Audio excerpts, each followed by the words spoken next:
Hey everyone, welcome back to the World Crypto Network for a second edition of Today in Bitcoin Price Edition. Due to the fact that I am now in Thomas's hometown, and Thomas is now in Eastern Europe, which is kind of my hometown, the time zones aren't really meeting, so there's no way I can make Today in Bitcoin, and the price is missing, so here we go. I really hope the video is good. We are outdoors. We are outside of the Museum of Flying, where the BlockCon conference is going on, right across from the Santa Monica Airport. So if there is an airplane that's about to come through, you will definitely hear it. I am, of course, joined by the one Vortex from Twitter, and Vortex here on the World Crypto Network. Go ahead, say hi, man. Hi, guys. How you doing? Thanks, Tone, so much for having me here. I know we are all in suspense about what's going on with the price, and you know, it really is a beautiful day out here in the BlockCon conference, and looking forward to having your talk tomorrow, Tone.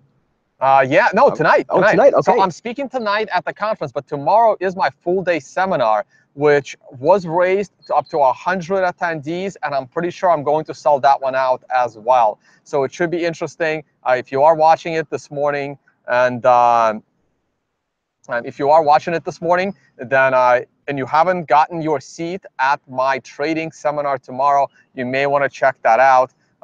And without further ado, let's just get to the price, and then we'll talk about some of the news that Thomas talked about this morning.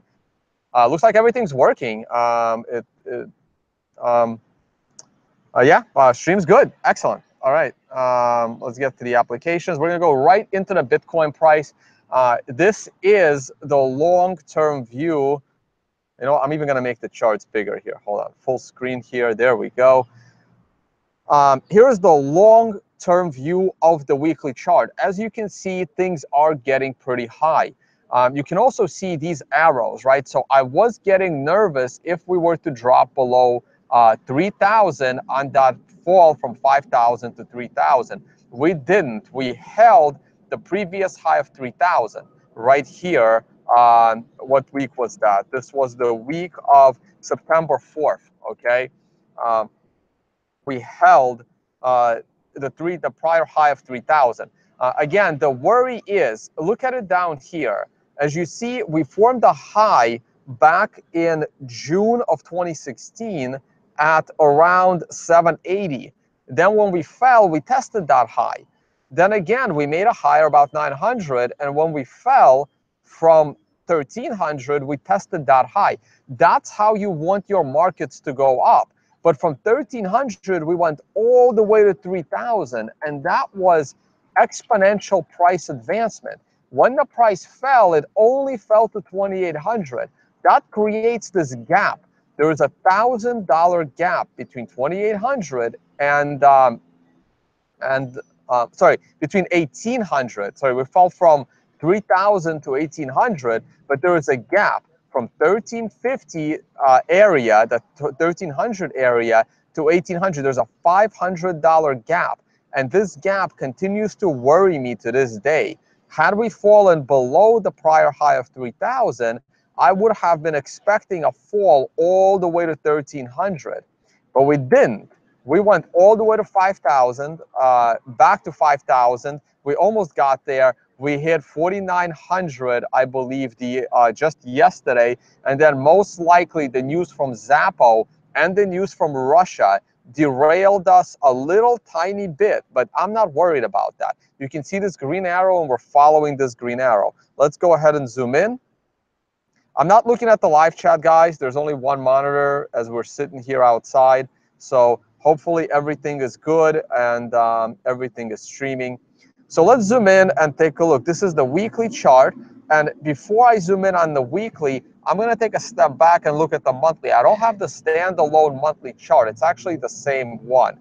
And the only thing I'm going to look on the monthly, as you can see, we broke out above the prior month's close. This is big. This is big. This means that we are still bullish based on traditional analysis, not my time indicators, traditional analysis. We are now higher than the prior close. We have to close this month at these highs, and everything is going to be good. Pulling up the time indicator. Let's see what's going on. I believe we're on an 8, all right? So this is where things start to get interesting, because November, as you all know, in November, we're supposed to have the 2x hard fork, all right? November is going to be a 9, and you all know about my 9s. That is a take profit situation and reevaluate the candle after the 9, maybe even the candle after that. So even if there was no 2x fork, before we knew that the 2x fork was coming, I was already saying that November is going to be where the top comes this year. And I'm still looking for that top. And I really hope I'm not influencing the market and people sell early. But I am still looking for a November top. So monthly is at an 8. This month just started. We are only 10 days in. We have 20 more days to go. I believe that this month we will break above 5,000, and next month we will make a top, and then we're going to pull back a little bit. How far are we going to pull back? Well, let's wait and see. It's too premature to tell. So getting back to the weekly chart, and I tweeted this out just as the price was breaking. The moment current weekly candle started trading above the previous weekly candle, the time indication said it's time to go long, looking for a 9. Now, the 9 didn't come here. Half of this week spent on a 9, and I think I might have slightly influenced that one. But either way, to me, this is pretty much a 9. My clients know what I'm talking about there, right? And if you do want to learn more about these, you have to attend one of my seminars that I'm going to start doing all over the world, or connect with me in my video descriptions. The email in my video, do not look at any comments. Do not trust any commenter. Go to the video description, get my real email, which is tone@protonmail.ch, and you can reach out to me if you are interested in some kind of a consulting call. But the way this indicator works is, the moment this week started trading above last week, it gave you a weekly bullish signal. Now, one more thing I want to say. There are people that think that they're important in the world of finance that don't understand trading, okay?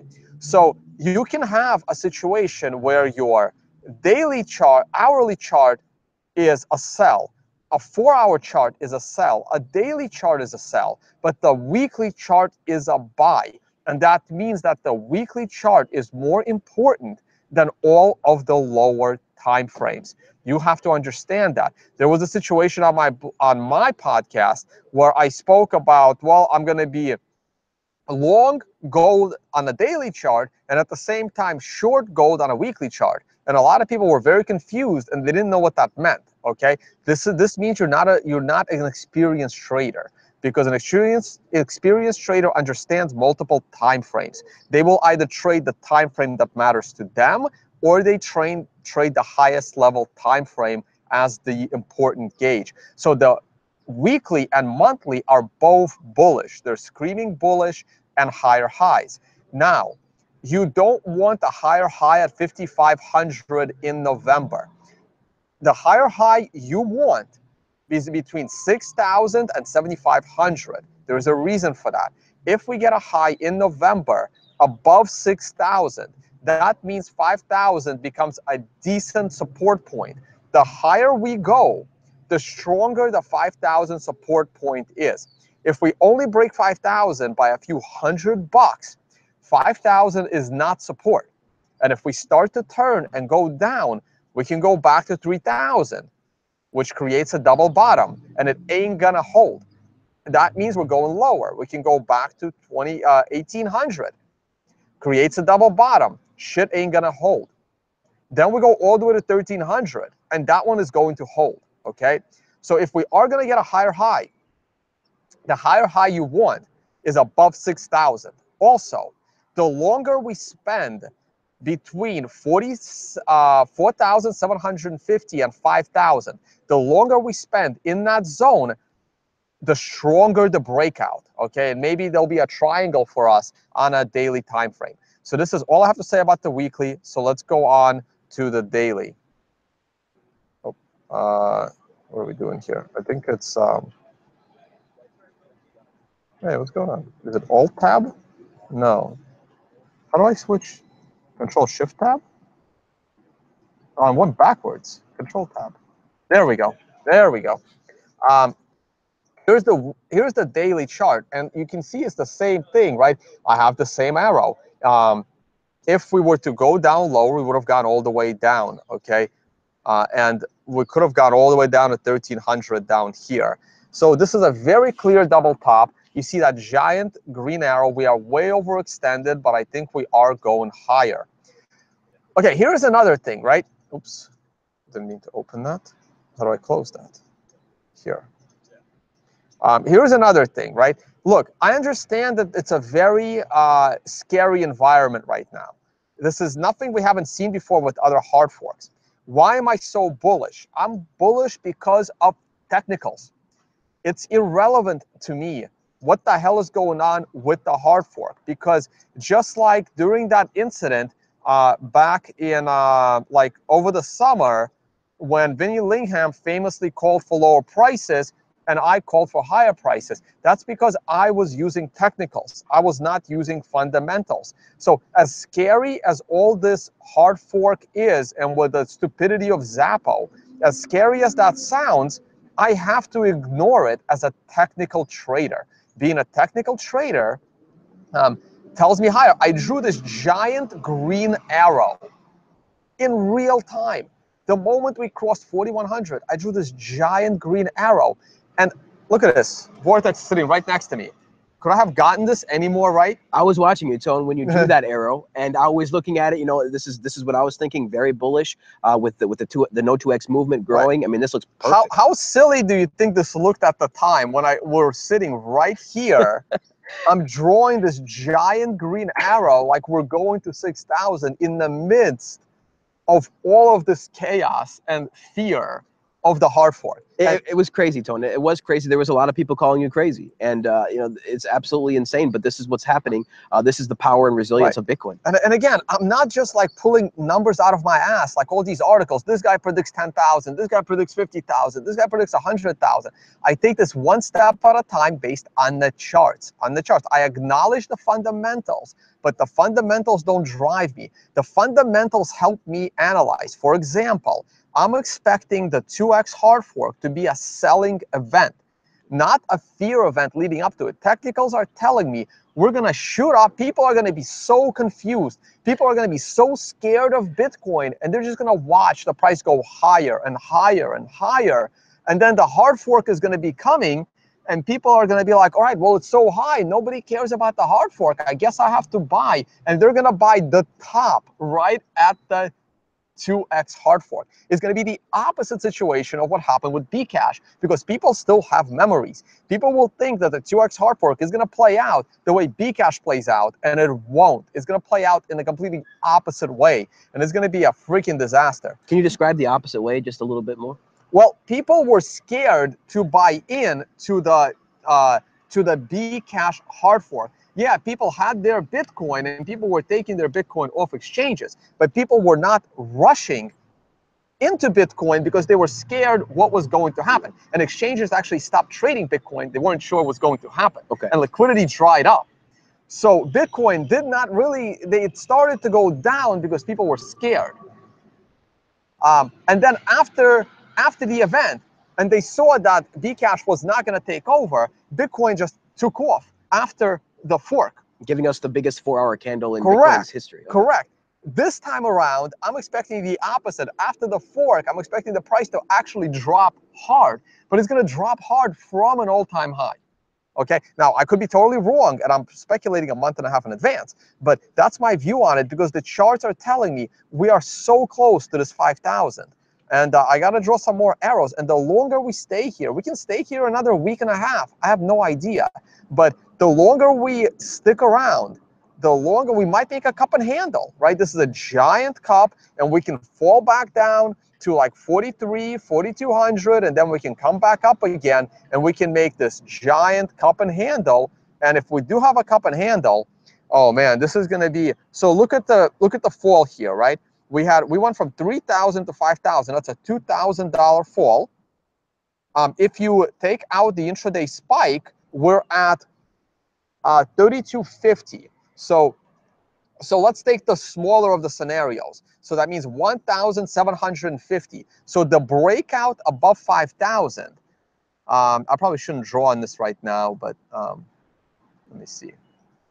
Yeah, price range. So when it breaks out, and I have no idea when it's going to break out, but when it does, I am looking for a $1,750 target up. Okay. The reason why it's 750 up, man, thought I messed that up.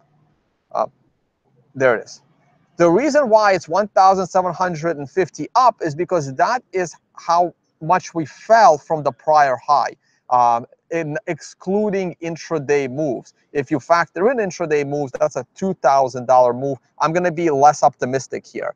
And this puts us into the $6,700 zone, which is good enough for me to then consider 5,000 as support. Okay, so that's basically what I'm looking for. Let's throw the time indicator up just for the hell of it and see what happens, see what number we're on. And we are on a 5. That's good. Well, sort of good, right? Because look, you had this 9 right here calling for a 1 to 4 day pullback, and it worked out beautifully. And I had these arrows drawn from this day, by the way, guys. And I hit the bottom. I mean, it's I didn't hit the top one, but I definitely hit the bottom one, and I already hit this one almost. So what we're looking at a 5. So I'm looking at 4 more days of upside and then a little pullback. All right. So there it is, 4 days of upside based on my time indication. I really hope we're still streaming a good bandwidth because I'm not looking. All right, let's move on to the 4-hour time frame. Here's the 4-hour time frame. I haven't drawn arrows on here in a while. The Fibonacci got crossed, so I can now move this over. Wow, we came back, almost touched the Fibonacci. So that's the low. Which low is this? This is the $3,500 secondary low. I don't know if that's the low I should be using, but I can now adjust the Fibonacci. We can go to here, and let's see what's going on. You know what? Should probably go a little bit higher. All the way to the tip. See, sometimes with Fibonacci's, you want to kind of, and then I can move this a little bit to the bottom of the tip, and now, boom. You see how this Fibonacci line is also hitting the prior high vicinity. So we could pull back right here, but I don't believe that we will. But I think we're about to bust out. I think once we get back to this line of 4,900, we are absolutely going higher. We've already fallen to 47. We're now back to 48.50. I am very bullish here. But we never tested this prior high, which is a little bit scary. What you really wanted was it to pull back from 4,900 all the way to 44 and then reverse for a breakout. If we break out here, we're going to still go higher. Like the daily is looking beautiful. I'm bullish. I'm absolutely bullish. Let's take a look at the time indicator. Let's see if there's anything there. Oh my God, look at that. Wow, I didn't even know. Like, I've been so busy. Look. While I was partying last night, look, like you have up, up, up, up. You hit a 9. Vortex is looking at my screen right now. Up, up, up. You hit a 9, and then you have a little bit of a pullback. Again, 1 to 4 day pullback because the daily chart is saying higher. So your 4-hour chart, you're not nervous. 1 to 4 day pullback. Boom, you had one red candle, a little bit of stagnation the next day, and the next candle, next 4 hours, and then you break out. You go up, up, up, up. You hit a 9. Boom, one candle, 2 candle, 3rd candle already started to go up, and now we're going up. And look, you look at the current 4-hour candle. The 2 is higher than the 1. Boom, you are now a bull on the 4-hour time frame. You are a bull on a daily time frame. You are a bull on the weekly time frame. I mean, if the hourly time frame has been useless, but if the hourly time frame is also screaming a buy right now, I mean, what else can you say? We're bouncing off the 50-hour moving average. We are heading back to all-time highs. Let me throw the numerical indicator up here. If that's a 9, I'm gonna laugh. It's not. All right. It hasn't been very useful here. There is not much going on the hourly other than I mean, we're in a range, so we can look. I'm not even going to draw. We can look at the range from 4,900 down to the bottom of 4,700. That's a $200 range. The hourly chart is screaming at you that the moment we break 4,900 again, we should go up $200. Your price on the hourly chart is 5,100. The hourly chart is bullish to me. I am bullish across all time frames. I'm expecting 5,000 to probably be broken within the next 24 hours, and we should have a new all-time high within 24 hours. We don't. Of course, I mean, I have no idea what's going to happen, but the charts are bullish across the board. Just for shits and giggles, my next chart is going to be Bitcoin trash, and oh, this is just lovely. Going sideways. No, it's going sideways in there, but it's starting to slow up right here. This is my Mendoza line. Below this line, the name should officially be changed to C Trash or C Cash from B Cash. So there we go. We crossed this line for. Oh no, we didn't cross it. I'm sorry, guys. I'm lying to you. I'm scamming you all. We have to go below 0.05 in order for me to start calling it C Cash or C Trash. Up to you. So I will hold to. I'll hold off on that. We're on a 6. I am looking for the current daily candle to continue to be red, and looking for 3 more bearish days, 3 more days of falling for Bcash, and after that it might bounce to the upside for a day or two, and then it's going to be another one. This thing put a fork in it. All of these bad actors that have been supporting Bcash and like trying to attack Bitcoin, they're all gonna switch to 2x. They're already starting to switch to 2x. They all came from Bitcoin Unlimited, and before that they all came from Bitcoin XT. Bitcoin Classic, and before that they came from Bitcoin XT. It's the same people. They're going to continue to try and attack Bitcoin and mess with it. All right, and they're never going to be successful, and they're going to continue to lose their money. So I can't wait to sell my 2x coins. Do I have anything? Oh, we are here at the BlockCon event. I am speaking tonight. I'm the last speaker of the day. This video is already going on a little bit longer. Here's my seminar. It's going to be at a different location, Upload VR. I hope it's not sold out again. It's now limited to 100 seats. So go ahead and check that out. And after that, the next event I will be at will be in Ukraine on October 30th. And we'll be at scaling. I'm not going to be speaking. I haven't had time to do a proposal, and I'll talk more about the blockchain cruise when on my upcoming videos. That's going to be out of Singapore, January 15 to 19. And Xapo. Let's talk about Xapo, Vortex. What do you think? Oh my gosh. This is absolutely a dangerous situation for Xapo to be placing themselves in. I just don't understand how they can see this as a good thing. Like literally, just when you balance out everything, how can this actually be good for investors? How can this be good for their customers? It's absolutely appalling to see that they're going to go this particular route. We're on video now, by the way. Yeah, and so it's just it's absolutely crazy because look, we see all the signaling for the New York agreement, right? 90% signaling, but it's just signaling.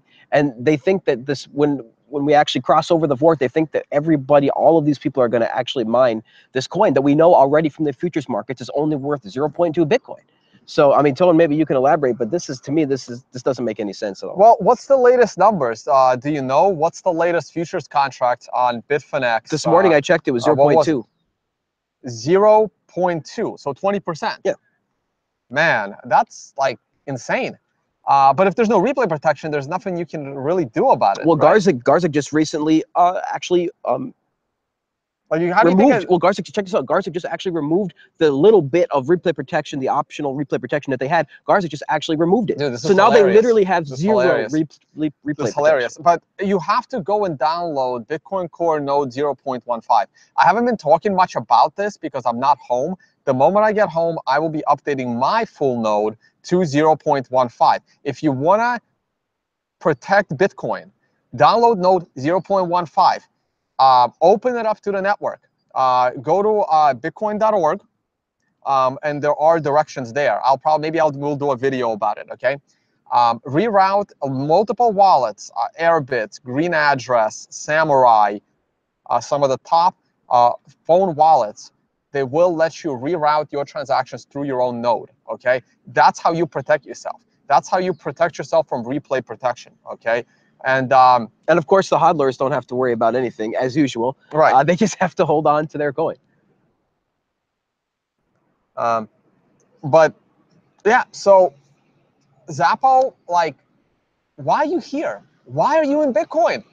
Go partner with PayPal. Get the hell out of the space. Like, we don't need you. It's Bitcoin.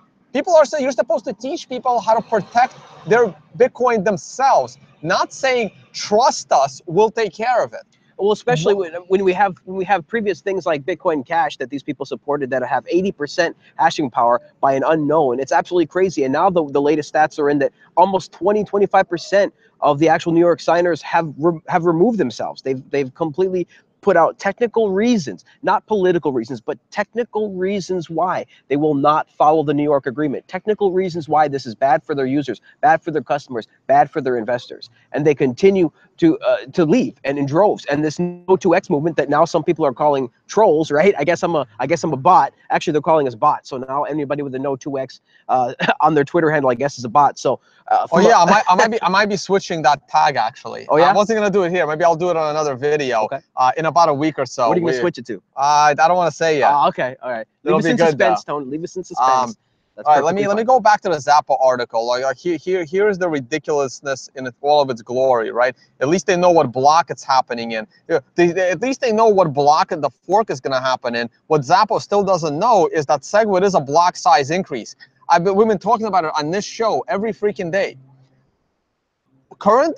Right now, the legit miners are mining blocks that are greater. There go the airplanes. Right now, the legitimate miners are mining blocks that are greater than 1 megabyte. So when you put out what you think you're a leading company in the space, and you put out this blog saying we will not support 1 megabyte blocks, there are no more 1 megabyte blocks. There was a block size increase. Just take a look at the mempool. Take a look at the blocks being mined in the mempool. They are greater than 1 megabyte. What you're doing is right now we can go way higher than 1 megabyte with SegWit. You want to double that, and it's not needed because the mempool is empty when the miners aren't chasing a penny by going over to C trash. Oh, did it too early. Too early. B trash. Okay, and the price of B trash is going down, so it's going to be less and less profitable. So there'll be more and more mining on actual Bitcoin. We don't need this stupid doubling of the size. And anyone that signed that agreement that now feels that they're beholden to it, I don't respect you as a CEO. You're supposed to do what's best for the environment, not what you signed on a piece of paper. Okay? What's best for the Bitcoin ecosystem comes first, not your signature, not your pride. What's best for the Bitcoin space, that's what's supposed to come first. Those are the people that get respect from me. Absolutely, and it's somewhat understandable to see these CEOs get scared and want to be able to sign an agreement and have some type of some type of solace, some type of okay, that everything is going to be okay, everything is going to be great. But look, at the end of the day, that's not how Bitcoin works. This is not how Bitcoin works. What they want is not possible. There is no such thing as consensus in boardrooms. There is no such thing as consensus by dictation. Consensus comes naturally and organically from the users, from the wallets, from the developers, from everybody agreeing on what the rules are. And right now, everybody is agreeing what the rules are. 95% are agreeing that the rules are with the core development team, 0.15. So it still just baffles me that these people think that hash power is going to just be the end all. Because remember, we need security of the network. Of course, we need hashing. But listen, we cannot make them the 100% overseer of Bitcoin. Do these people realize that if they follow the hashing power has an intent to monopolize mining and to eliminate core developers so they can stick their own core developers in there that support hashing power? There will be no separation of Bitcoin code and hashing power. It'll be one organization, one guy controlling your hashing power, your mining chips, and the Bitcoin Core code. One guy. If you're a supporter of 2x, you want one guy in control, and then his friend controls the media. Yes, and I just want to remind everybody that, look, Core, for all the people that say that World Crypto Network is so far on the no 2x side, just look. Look at what is actually happening. Look at the truth. Look at how Core operates. They create something that they think the community wants, they put it out, and the community can choose to run it or not. This is a completely optional software. Anybody is free to fork Bitcoin at any time. That's fine. But if you're going to fork Bitcoin, at least have the decency for the users and for the community to put in replay protection. We understand that, Jeff, that you want to own Bitcoin. Okay, you clearly want to be the sole developer of Bitcoin, but the community is not going to allow that to happen. Despite all of your hashing power, it's just an agreement. Those people will not be running and mining Bitcoin, because we all have seen what the miners want. What do miners really want? What do they want? They want profits. I had Chinese miners on my show, and they told me, and they said this right there live on the air, that what they mostly care about is profits, and that's fine because they're hardware people. They care about profits. Do you think they're going to all move over to the 2x with one developer? There's going to be no profit there. It's just not going to happen. Of course, they're going to mine a little bit, but it's just ridiculous to think that the entire amount of hashing power. Some people are talking about Vortex. What if Core gets only 5% hashing power? What then? Not gonna happen. It's just madness. Are you kidding me? 5%. These are the people. This is the team that has developed Bitcoin from 9 years. From the client handed down from Satoshi. Do you think that the network effects of that is going to just fall over for some CEOs that sign an agreement? Absolutely not. Yeah, I mean, I'm not scared for this hard fork at all. Let's make sure we're not freaking out. We're just trying to explain to people that are new to. I'm not. I'm freaking out. I'm not. It's just wait. More and more companies. I mean, Coinbase always makes the wrong decision at the last possible minute. You would think that they can afford some advisors, considering how much money they raised. Well, they lost Charlie, so now for $1 billion company, you really might want to actually do something right for a change, because you haven't. But Bitfinex is again leading. I mean, they are again leading. I know some of the people that the top people at Bitfinex listen to, and those guys know what they're talking about. Unfortunately, Coinbase, like Brian Armstrong, has people like me blocked on Twitter. And me too. And you too, right? Of course. So like why do you expect them to come to the right decision for Bitcoin? And that's the thing, right? I hold Bitcoin. All my money is in Bitcoin, right? I want the best for Bitcoin, because the best for Bitcoin brings the highest price for Bitcoin.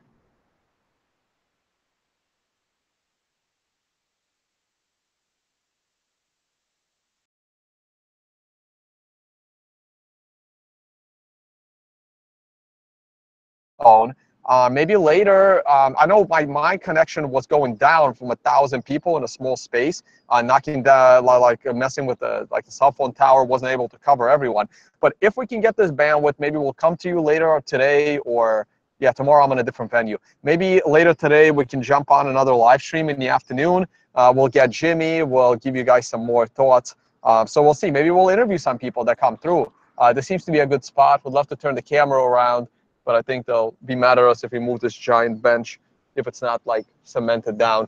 But we'll see. We'll try and bring you some content from this event. We would love to do it. It's a pretty ICO focused event, so we'll see how much content. There's only a couple of people that are worthy. There's only a couple of people we'd actually like to talk to, but we'll definitely try our best. All right, guys. Maybe we'll throw out Pinkcoin on this. Oh Lord, Pinkcoin.